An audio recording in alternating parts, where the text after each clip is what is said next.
Hi, this is Pastor Seth, and I just want to share a brief word of encouragement with you today. It's from John chapter 17, and this is where we have recorded for us this prayer that Jesus prayed before going to the cross. And in this prayer, we see this intimate relationship that Jesus, who is God the Son, has with God the Father.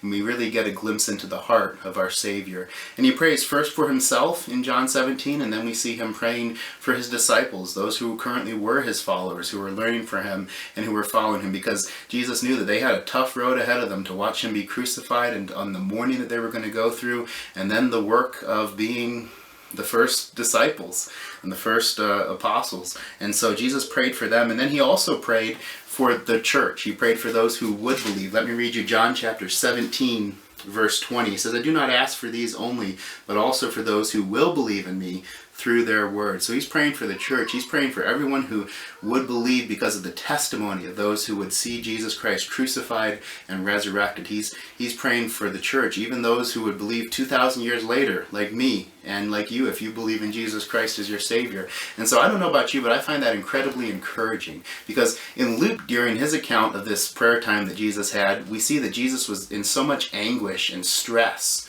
from what he was going to face, because he's all-knowing. He knew exactly what he was going to face on the cross. We see that Jesus was under so much stress that he was actually sweating blood. And that's actually a medical condition where he was under such great stress that he was sweating blood. And so in this great moment of need of our Savior, to know that his thoughts weren't only on himself, but that he was actually thinking of his followers, even in his great moment of need and suffering, as he thought about what he was going to face, and he thought of his followers and of those who would be his followers. To think that Jesus prayed for me, who would come along 2,000 years later as a follower of him, is just amazing to me. And so I hope you take that as an encouragement about the kind of a Savior that we serve, that he would think of us 2,000 years later in his hours before facing the cross.